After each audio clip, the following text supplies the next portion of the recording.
traduction ou la pédagogie, on se pose toujours cette question, que veut dire une problématique? C'est quoi ma problématique de recherche? C'est presque devenu un démon, hein. Ça donne beaucoup d'anxiété aux jeunes chercheurs. Et j'aimerais bien adresser cette question pour cet atelier. On commence par quel bout alors? On dit souvent que le titre, c'est le plus important, c'est ce qui est sur la couverture, c'est ce qui est dans tous les documents administratifs. Et alors, on est un peu obsédé par le titre. Elle décide aussi le cours de vos réflexions. Une fois que vous avez décidé le titre, vous allez certainement orienter vos réflexions selon le titre choisi. Alors, souvent, le titre est composé des notions clés de votre étude. Elle comprend également des notions méthodologiques que vous allez utiliser. On va en parler plus tard. Et le titre, pour moi, ce n'est pas le premier souci. Vous allez choisir quelle pièce vous allez jouer avec. C'est un long jeu, oui. Je crois que le plus important, c'est de pouvoir formuler ce que vous allez écrire en une seule phrase. Quelle est la phrase centrale? Quel est le fil rouge qui dirige un peu vos pensées là? Alors, c'est là qui est la question centrale. Et puis, vous allez utiliser un langage précis, choisir une méthodologie rigoureuse, on va en parler, et surtout de faire valider ce travail par votre directeur de mémoire, parce que vous êtes très jeune, vous ne savez pas beaucoup comment s'orienter dans la jungle. Et là, le directeur, il va vous aider ou elle va vous aider à éviter toute réécriture inutile une fois la rédaction est entamée. Vers la matériel que vous avez déjà exploré, on dégage la problématique de sa recherche dont on a déjà parlé.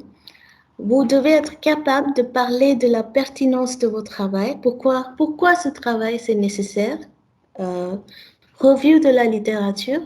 Tout ce que vous avez lu, vous allez garder dans un bouquin. Ce sont les articles, les livres, les articles numériques, les vidéos, les sources audio que j'ai vues et tout cela, vous allez affiner et ça fera partie de votre revue de la littérature. Oui?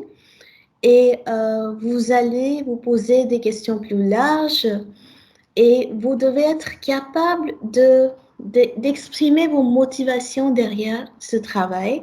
Le positivisme, c'est quelque chose qui est justifiable et c'est quelque chose qui est plus immanent. Et on peut dire que l'autre chose, l'objectiviste ou l'approche, l'objectiviste, c'est quelque chose qui est plus transcendantal. On n'a pas la preuve concrète qu'on peut toujours offrir comme des résultats. Donc peut-être c'est quelque chose comme ça aussi. Oui, je suis tout à fait d'accord. C'est ce qui est la différence entre une personne qui, par exemple, moi, je travaille en utilisant une approche constructionniste.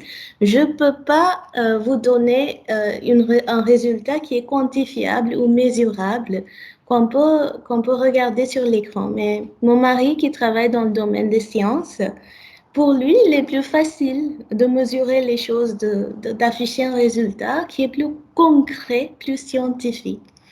Et alors, je suis tout à fait d'accord. C'est tout? Oui, merci. Oui. Tout d'abord, de prendre soin de votre santé mentale et physique, parce que c'est un travail long.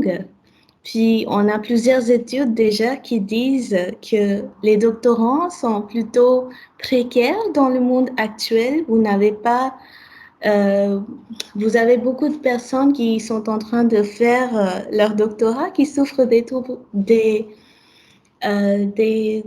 problèmes, comment dire, c'est tabou de dire que vous avez besoin d'aide dans notre société, mais ça peut arriver parce que vous gérez beaucoup de choses en même temps. Le deuxième, c'est financement. Surtout si vous travaillez dans le domaine qui n'est pas STEM, c'est-à-dire sciences, technologie, engineering, management. Là, c'est plus difficile, plus compliqué à trouver de financement ou de garder la motivation. Puis, c'est essentiel d'avoir une vie hors thèse. On oublie souvent parce qu'une fois que vous allez commencer votre travail, vous allez respirer, rêver, et vous êtes un peu obsédé par ce que vous allez travailler. Et alors, il faut avoir une vie hors thèse